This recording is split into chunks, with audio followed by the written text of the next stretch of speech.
Derek Diamond going to get the start tomorrow night against Southern Miss. Coach B, please tell me we're going to run the same starters out this weekend. That actually does seem reasonable, right? That Dylan DeLucia would probably go game one against Alabama this weekend. He should. We'll see, though. Ask Mike if a left-handed bat that hits 540 would be good for a lineup. Talking about Calvin Harris, I'm assuming. It's pretty good. Because that answer is yes, by the way. And yeah. He played some this. Did he start one of the 3 games? Is that right? Yeah, see that sentence right there. Got the highest batting average of the team. Played a little bit. Got in there once or twice. It's got to be an everyday guy. But like we said Friday, and we haven't talked about the series yet today, so if you're a State fan just joining us, I will cut our conversation about the State series as well as Chris Lemonis independently, and they will be put on all of our social media channels. It'll be out there in the morning. For this series, though, we talked about it on Friday, right? That Ole Miss's starting pitching was not sustainable. You could not continue moving forward, even with Tennessee and their drop 3 bats or whatever that they were using. It doesn't matter. You've been pretty bad, relatively speaking, on the mound starting games all season. You had guys that were not getting through the order multiple times, weren't getting into the 6th inning. It just wasn't happening. So credit to him for blowing it up. And it worked. You got 3 quality starts. Saturday's game was not the fault of Hunter Elliott. It was the guys after him. So you pitched... Quality starts in terms of guys that pitched well, not quality starts in terms of baseball parlance, the definition of quality start. Right, yeah, whatever. 6 innings, fewer than 3 earned runs. No, I'm not being flippant. I just don't want somebody to go, well, actually, Borky, those weren't quality. You will actually me instead of the other guys. I like it. Get ahead of the well-actually guy. I was not well-actuallying you at all. I just wanted to avoid – I knew what you meant. I wanted to avoid any confusion, lest there be any. All 3 of them actually delivered. And Washburn struggled in midweek. Couldn't throw strikes. He did yesterday.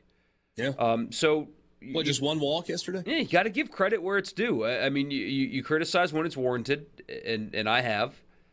Well, we got to praise when it's warranted. We said it after the Auburn series. If you go on the road in this league and win 2 games, it is a successful weekend. Always. Full stop. No other way around it. No spin, nothing. If you go on the road and you take 2 games in this conference, you had a successful weekend.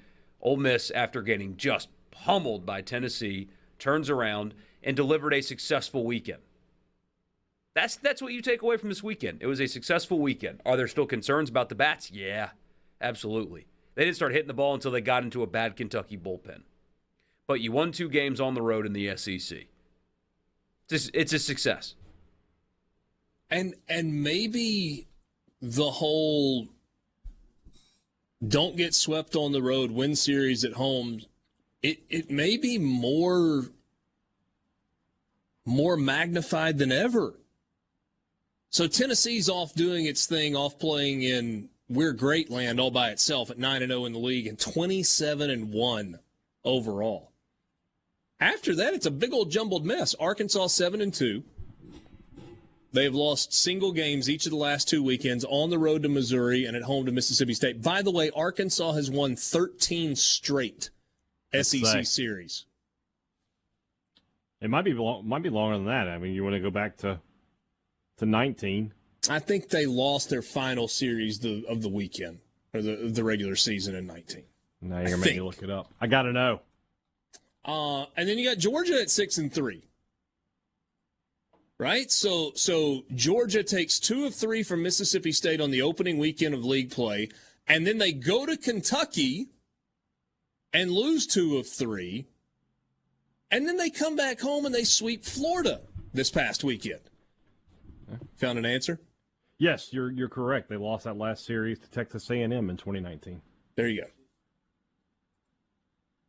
And then it's at 5-4 and second place in the West all by themselves, Auburn.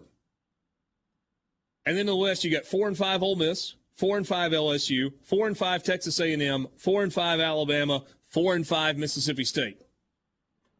And in the East, you've got 4-5 Vanderbilt after a 4-0 start in league play, mind you. They've lost 5 straight in the SEC. Missouri at 3-6. They're not a pushover. Florida at 3-6. Are they really as bad as that record? Kentucky at 3-6. They got some arms and they can hit it. And South Carolina at 3-6, who has a series win over the former number 1 team in the country in Texas.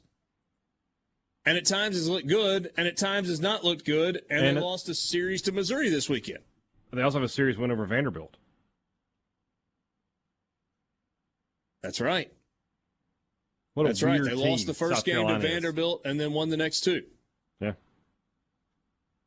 So,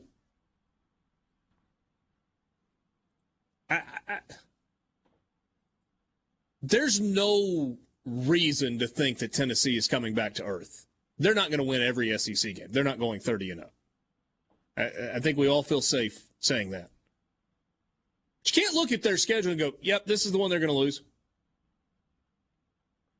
I mean, this Tennessee team is built to go like 25-5 in the SEC based on what we've seen from them so far. And that's stupid. It's ridiculous to think about that. But outside of that,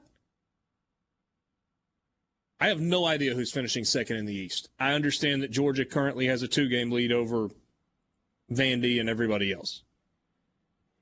You got any idea who's going to win the West? Arkansas is going to win the West, but then second place is the same thing. I don't know. Tennessee might have more wins against the SEC West than anybody in the SEC West at the rate they're going. Maybe. Arkansas looked pretty good. They are. They are good. But it's not like they're running away with it either. So